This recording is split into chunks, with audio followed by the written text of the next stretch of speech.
परमात्मा की महिमा सुनने के लिए उपस्थित हुए। जिन पुण्यात्माओं पर परमात्मा की विशेष रजा होती है उन्हीं को इतना समय मिलता है, अन्यथा ये काल भगवान इस प्राणी को अपने जाल में ऐसे तरीके से फंसा चुका है कि इस जीव को मृत्यु तक ये आभास नहीं होता कि मैं कर क्या रहा हूं, मुझे करना क्या चाहिए था। जिस संपत्ति को मैं जोड़ रहा हूं, जिस परिवार को मैं अपना मान बैठा हूं, जिस स्थान को मैं अपना समझता हूं, इसमें मैं रहूंगा कितने दिन। फिर हमारा एक ऐसा समाज बना दिया, हम उस परंपरा को देखकर संतुष्ट हो जाते हैं कि ये सबके साथ ऐसा ही हो रहा है, मृत्यु हो जाती है, कभी भी मर जाते हैं, कोई बात नहीं, चलेगा, क्योंकि हमारे पास कोई विकल्प नहीं था।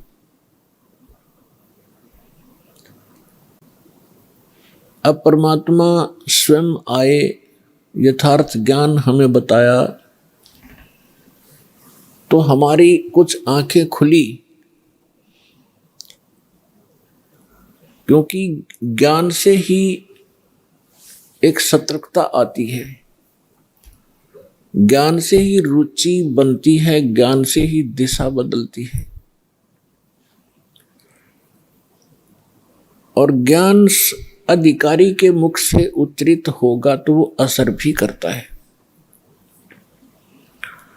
यहाँ पर लाखों की संख्या में ऐसे श्रद्धालु हैं जो शराब पीते थे, तमाकू सेवन करते थे, बीड़ी सिगरेट हुक्का के माध्यम से, और वो नहीं छोड़ पाते थे।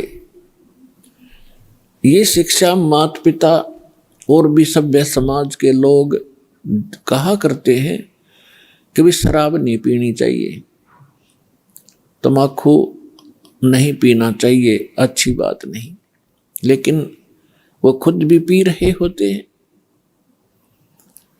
तो कहने का तात्पर्य है कि ये काल भगवान, ये ब्रह्म, ज्योत स्वरूपी निरंजन, जिसको ऋषि महर्षि ब्रह्म कहा करते थे, और वो ब्रह्म साधना करके अपने आप को सबसे सुपीरियर माना करते थे, इसने इस जीव को ऐसे ढंग से फंसा लिया और ये विकार ज्यादा करवाता है। इसने अपना एक मन एलिमेंट छोड़ दिया आत्मा के साथ में। आत्मा को आवश्यकता है परमात्मा की महिमा की, परमात्मा के गुणगान हो, इसको उसकी आवश्यकता है। और ये मन इसके ऊपर प्रधान बना दिया, इसको डरा धमका के रखता है, भयभीत रखता है और विकारों की तरफ घसीट ले जाता है। विचार करने की बात है, तमाकू कोई पीने की चीज है? तमाकू इस शरीर को कार्बन डाइऑक्साइड की बजाय ऑक्सीजन की आवश्यकता है, और ये इसमें कार्बन डाइऑक्साइड इसमें प्रवेश करवाता है हुक्का बीड़ी सिगरेट के माध्यम से, और जिसके कारण आत्मा मलिन होती है, मन में विकार पैदा होते हैं, स्वभाव ठीक नहीं रहता। और स्वभाव ठीक नहीं रहेगा तो हम एक दूसरे के साथ छोटी सी बात पर भिड़ पड़ेंगे, लड़ पड़ेंगे, लट्ठम लट्ठा, तमोगुण बन जाते हैं।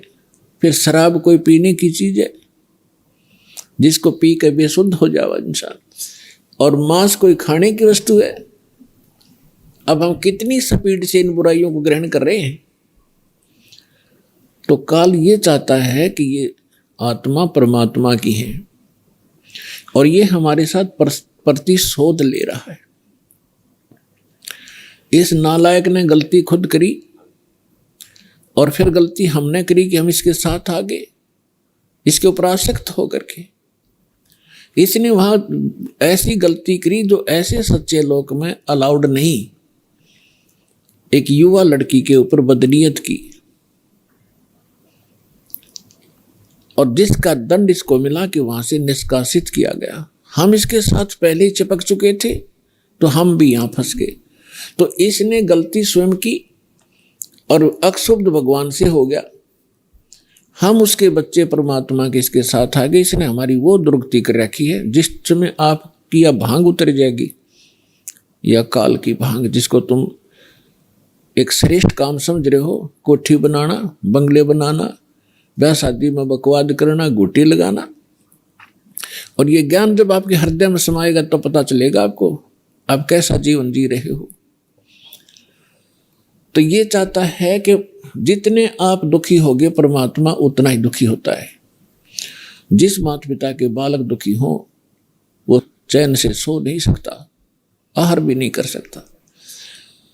और उस परमात्मा के आप बच्चे हो, इसने क्या हालत कर रखी आपकी। किसी का कैंसर होगी, किसी का टांग टूट गई, किसी का आंख फूट गई, किसी को कोड लगा है, कोई वैसे मानसिक परेशानियां। फिर बाकी बच्चे हैं बकवादों पर लगा दिए, घुट्टी डालो, फिल्म देख लो, मांस खा लो, नरे कर्म बिगड़वाता आपके। और फिर इसने कहा है कि जैसे कोई कर्म करेगा मैं तो भगवान वैसा ही फल देता हूं। और इस मन एलिमेंट को छोड़ रखा है, सारी बकवाद करवाता है। और ये मन इतना पावरफुल है, ये समझ लो ये ज्योत निरंजन ही है। और ये ब्रह्मा विष्णु महेश के भी वश नहीं। तो जीव की औकात आपकी।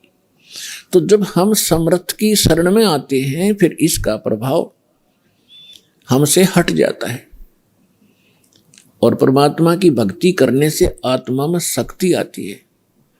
और फिर इस मन की वो बेमतलब की बकवादों को आत्मा रिजेक्ट कर देती है दृढ़ता के साथ। पहले ये दृढ़ता के साथ रिजेक्ट नहीं कर पाती क्योंकि इसको कोई सहारा नहीं मिलता। तो अब परमात्मा की भक्ति से आत्मा दृढ़ होती चली जाएगी, विकार छूटते चले जाएंगे और आपके अंदर एक विशेष विनम्रता और सद्भावना उत्पन्न होती चली जाएगी जो भक्त के लक्षण होते हैं। तो पुण्यात्माओं, सत्संग में वही पुण्यात्मा आती है जिनके बहुत ही जन्म जन्म के घने पुण्य आपके साथ है। इस काल भगवान ने ऐसी व्यवस्था कर रखी है, आजीवन मर जाता है 2 रोटी के लिए इस पेट के जोड़ जुगाड़ में, और 100 साल बर्बाद करके प्राणी चला जाता है, ये पूरा नहीं होता। और परमात्मा अगर हमारे साथ हो जाए, परमात्मा ही हमारे साथ हो गया तो फिर इस रोटी का रोड़ा नहीं रहेगा, ये 2 रोटी का झगड़ा यहाँ खत्म हो जाएगा आपका। और फिर 2 सुख हैं, शरीर में कष्ट है, आने वाले जो प्रारब्ध आपकी किस्मत के अंदर लिखे हुए जो आने हैं संकट, और वो भी टल जाएंगे। तो सौभाग्य आपका, आप सतलोक आश्रम बरवाला जिला हिसार हरियाणा में पहुंचे हो। ये कितने दयालु हैं भगवान आपके। ये वो परमात्मा है जिसमें ये सर्वगुण संपन्न है, विद्यमान है। तुमेव माता च पिता तुमेव बंधु च सखा तुमेव विद्या च द्रविणम तुमेव सर्व मम देव देव। ये वो परमात्मा है जिसमें ये सभी गुण विद्यमान हैं। यही हमारा माता पिता है। माता पिता का जो अपने बच्चों के प्रति जो भाव होता है, अपने बच्चों को कितना वो सुखी देखना चाहते हैं, तो वो गुण भी परमेश्वर में है। बंधु यानी भाई और सखा यानी मित्र भी यही सच्चा है। विद्या, धन, ये सब कुछ परमात्मा के अधीन है और इस परमात्मा से संपर्क होने के बाद ये समस्या खत्म हो जाएगी। आपको बुद्धि भी देगा, आपको यहाँ गुजारे लायक या माया भी देगा। अपने आत्माओं, अध्यात्म ज्ञान से हम पूर्ण रूप से अपरिचित थे। हम लोक वेद दंत कथा सुन सुनकर उसी पर आसक्त हो गए थे, उसी ज्ञान को अंतिम मान लिया था। जो भी जिस धर्म मजहब या ग्रुप या पंथ में जुड़ा है और उसका एक बहुत बड़ा दायरा होता है, हम उस दायरे में रहकर केवल वही विचार विमर्श करते रहते हैं, उन्हीं परंपराओं का निर्वाह करते रहते हैं, जिस कारण से हमें कोई ऑब्जेक्शन नहीं होता कि जो हम कर रहे हैं ये गलत भी होगा। और गलत और ठीक का ज्ञान सत्संग से होता है।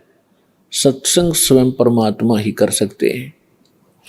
3 लोक और भवन चतुर्दश कोई नहीं सत्संगी। 3 लोक और भवन चतुर्दश कोई नहीं सत्संगी। गरीबदास जी ने कहा है कि 14 लोकों में और इन 3 लोकों में कोई भी सत्संगी नहीं है। सत्संगी मीन जिसको यथार्थ अध्यात्म ज्ञान हो, सच्चा ज्ञान हो। एक परमात्मा कबीर जी को छोड़कर उसने जो ज्ञान दिया उसके अतिरिक्त कोई सत्संग ही नहीं है। तो पुण्यात्मा, जो व्यक्ति प्रथम बार ये सुनता है कि किसी को भी ज्ञान नहीं, तो उसके यह बात गले उतरे को नहीं। कारण क्या है कि हमने अज्ञान सुन रखा है, ज्ञान कभी सुना ही नहीं। आपको बहुत बार सिद्ध किया है कि देवी पुराण के अंदर गीता प्रेस गोरखपुर से प्रकाशित 28-29 पृष्ठ पर स्पष्ट किया है। प्रथम स्कंद में व्यास जी पूछ रहे हैं नारद जी से कि किस भगवान की भक्ति करनी चाहिए, कौन सक्षम है, कौन समर्थ है। तो नारद जी कह रहे हैं कि एक समय मेरे पिता ब्रह्मा जी को यह देखकर बड़ा आश्चर्य हुआ कि भगवान विष्णु जी समाधि लगाए बैठे थे। ब्रह्मा जी ने पूछा कि हे देवेश्वर, सारी सृष्टि के पालक, आप किसकी भक्ति करते? तो विष्णु जी ने कहा कि मैं दुर्गा की भक्ति करता हूं, देवी की। अरे इससे ऊपर मैं किसी को भगवान नहीं मानता, मैंने पता ही नहीं। मेरे लिए ये फाइनल गॉड है देवी, मैं इसकी भक्ति करता हूं। फिर 7वें स्कंद में देवी 562 पृष्ठ पर हिमालय राजा को ज्ञान देते समय श्री देवी जी कहती है कि राजन, तो और सब बातों को छोड़ दे, एक ब्रह्म की पूजा करो। ब्रह्म ज्योत निरंजन काल 21 ब्रह्मांड का जो मालिक है, उसका ओम नाम है। ओम नाम के जाप से तुम ब्रह्मलोक में चले जाओगे। वो ब्रह्मलोक में रहता है, वो ब्रह्म। गीता ज्ञानदाता ये ब्रह्म है और श्री कृष्ण जी में प्रवेश करके ये गीता का ज्ञान दे रहा है। 8वें अध्याय के 13वें श्लोक में स्वयं कहता है ओम इति एकाक्षरम ब्रह्म विहारण माम अनुस्मरण ये परियाति तजंदेहम सयाति परमाम गतिम। मुझ ब्रह्म का एक ओम मंत्र है, उच्चारण करके सिमरण करता हुआ ये परियाति तजंदेहम, जो शरीर छोड़कर जाता है, सयाति परमाम गति, वो ओम से मिलने वाली परम गति को प्राप्त होता है। 8वें अध्याय के 16वें श्लोक में कहा कि ब्रह्मलोक में गए हुए प्राणी भी पुनरावृत्ति में उनकी जन्म मृत्यु होती है। गीता अध्याय नंबर 2 के श्लोक 12 में, गीता अध्याय नंबर 4 के श्लोक 5 और 9 में, गीता अध्याय नंबर 10 के श्लोक नंबर 2 में गीता ज्ञानदाता कहता अर्जुन, तेरे और मेरे बहुत जन्म हो चुके, तू नहीं जानता, मैं जानता। इससे सिद्ध है कि ब्रह्म भी नाशवान है। गीता अध्याय नंबर 18 के श्लोक नंबर 62 में, गीता अध्याय नंबर 15 के श्लोक नंबर 1 से 4 में गीता ज्ञानदाता कहता है कि संसार रूपी वृक्ष ये उल्टा लटका हुआ पीपल का वृक्ष समझो। ऊपर को जो जड़ है वो तो पूर्ण परमात्मा है, परम अक्षर ब्रह्म है, और अन्य इसके जो नीचे को शाखाएं हैं, जो संत इन सभी विभागों को बता देगा संसार रूपी वृक्ष की, स वेदवित, वो तत्वदर्शी संत है। उसके पश्चात परमेश्वर के उस परम पद की खोज करनी चाहिए। तत्वदर्शी संत के मिलने के उपरांत तत्व ज्ञान रूपी इस शस्त्र से अज्ञान को काट के, यानी इसको अच्छी तरह समझ कर उसके पश्चात परमेश्वर के उस परम पद की खोज करनी चाहिए, जहां जाने के बाद साधक फिर लौटकर कभी संसार में नहीं आते। 18वें अध्याय के 62वें श्लोक में कहा कि अर्जुन, तू सर्वभाव से उस परमेश्वर की शरण में जा, उसकी कृपा से तू परम शांति को और सनातन परम धाम यानी शाश्वत स्थान अमर लोक को प्राप्त होगा, जहां जाने के बाद साधक फिर लौटकर कभी संसार में नहीं आते, उनकी जन्म मृत्यु नहीं होती। तो पुण्यात्माओं, इसे सिद्ध हो गया कि न ब्रह्मा को ज्ञान, न नारद को ज्ञान, न व्यास को ज्ञान। व्यास जी इज द राइटर ऑफ 4 वेद, 18 पुराण, श्रीमद् भगवत गीता, इन सब का राइटर है, लेकिन उसको स्वयं नहीं पता कि परमात्मा कौन है। विष्णु जी को नहीं मालूम, वो दुर्गा को सर्वश्रेष्ठ मानता है, और दुर्गा जी कहती है ब्रह्म की पूजा करो, ब्रह्म कहता है परम अक्षर ब्रह्म की पूजा करो। तो ये ज्ञान परमेश्वर देता है, और इससे सिद्ध हो जाता है 3 लोक और भवन चतुर्दश कोई नहीं सत्संगी। उस सत्संग को सुनाने के लिए परमेश्वर आते हैं। परमात्मा 4 युगों में आते हैं। पुण्यात्माओं, आज तक आप श्रद्धालु हो, भगवान के लिए लगे हुए हो, परमात्मा की भक्ति भी करते थे, रामायण महाभारत की कथाएं भी सुनने में रुचि खूब रखते थे, लेकिन वो अज्ञानी गुरु, वो संत मंडलेश्वर आचार्य, शंकराचार्य, ब्राह्मण हमारे को लोक वेद सुनाया करते थे। वो सत्यनारायण कथा सुनाया करते थे श्री विष्णु जी को आधार मानकर। सत्यनारायण का अर्थ होता अविनाशी परमात्मा। और श्री देवी भागवत के अंदर 3रे स्कंद में सचित्र मोटा टाइप गीता प्रेस गोरखपुर से प्रकाशित के 123 पृष्ठ पर श्री विष्णु जी कहते हैं, अपनी माता दुर्गा की महिमा गाते हुए, तुम शुद्ध स्वरूपा हो, ये सारा संसार तुम इसे उद्भासित हो रहा है।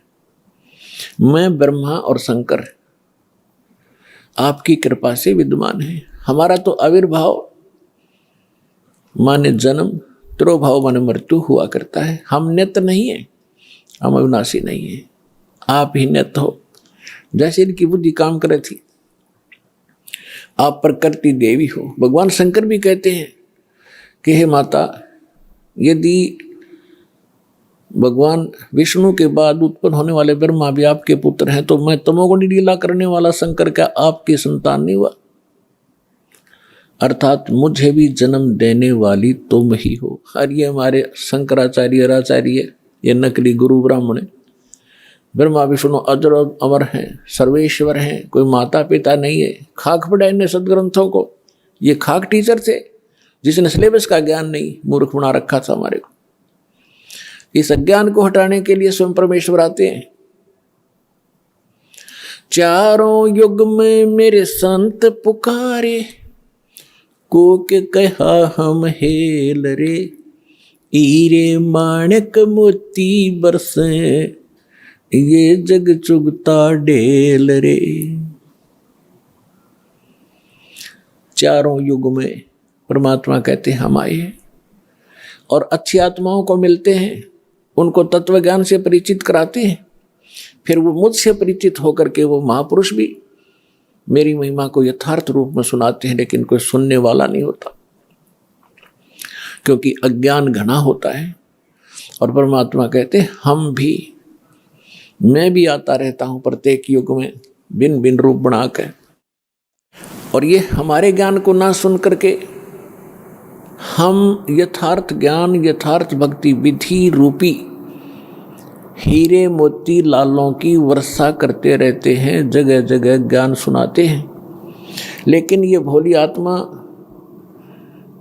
हीरे मोती लालों को ना पहचान कर, उनको ठोकर मारकर कंकरों की गठड़ी बांध कर वजन उठाए फिर रहे हैं। हम जो साधना कर रहे हैं बड़ी श्रेष्ठ है।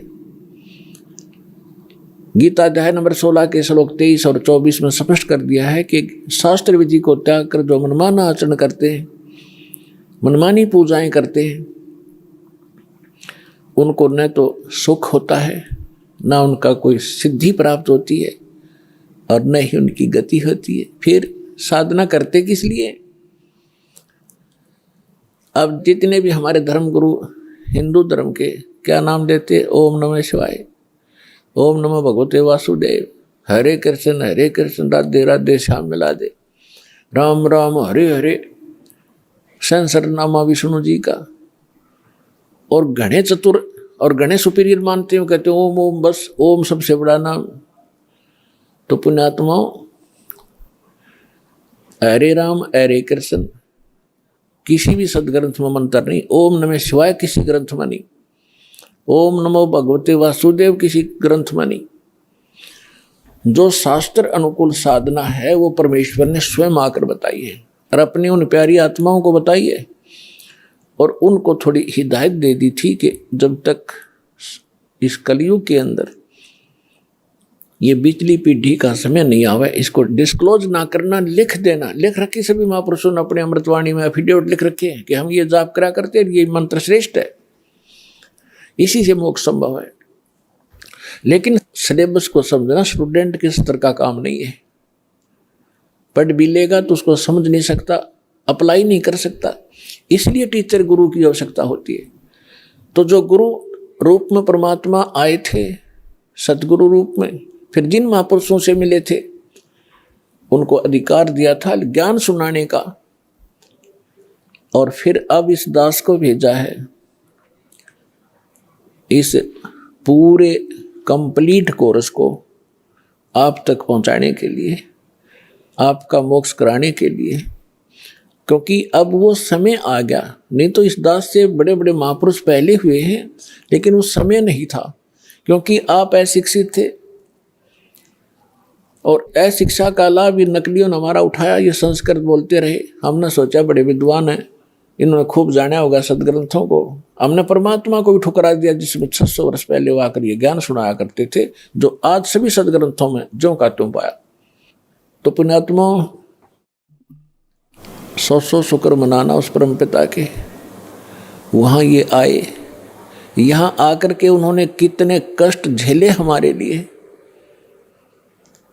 परमात्मा के उसी इतिहास को जो 600 वर्ष पहले परमेश्वर कबीर जी यहाँ आए थे, ये ज्ञान सुनाया करते थे, जो दास आज उसी परम पिता का दिया हुआ एज इट इज आप तक पहुँचा रहा हूँ। अपनी तरफ से इसमें कोई मिलावट नहीं कर सकता, क्योंकि जीव का जो ज्ञान होगा वो घटिया होगा, परमात्मा का ज्ञान वो सत्य होगा। तो वो सत्य ज्ञान आप तक पहुँचा रहा हूँ, ये सत्संग कर रहा हूँ।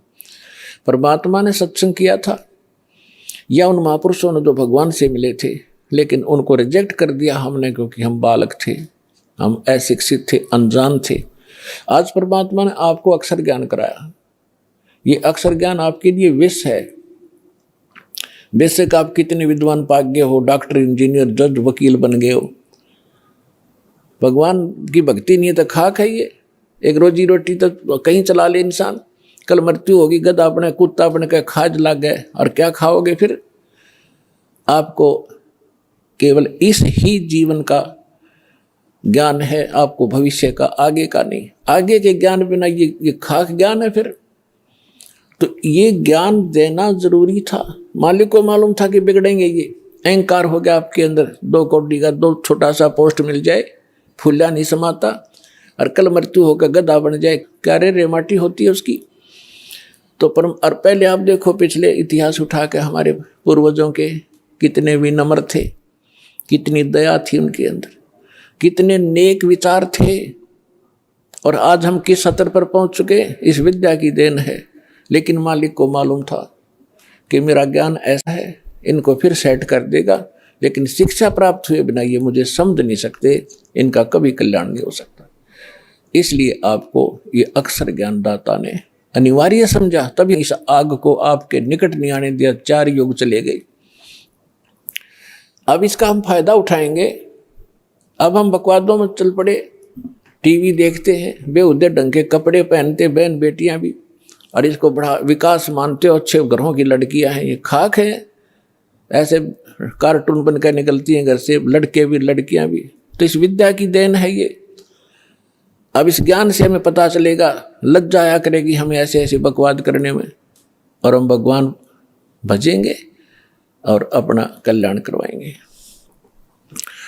सतगुरु आए दया करी, ऐसे दीन दयाले, बंदी छोड़ वृत्तास कहा, जठरगनी प्रतिपाल। सतगुरु आए दया करी, ऐसे दीन दयाल। होय होय, हम किसी भयंकर गलती करके आए सतलोक में, बड़ी थाली का ठोकर मार के आए हम, और आज हम एक टुकड़े के लिए कोई देश जाता है, कोई परदेश जाता है, उसके लिए गरीबदास साहब जी कहते हैं, उत्तर दक्षिण पूर्व पश्चिम फिरदा दाणे दाणे नो, सर्व कला सतगुरु साहेब की, हरि आए हरियाणे नु।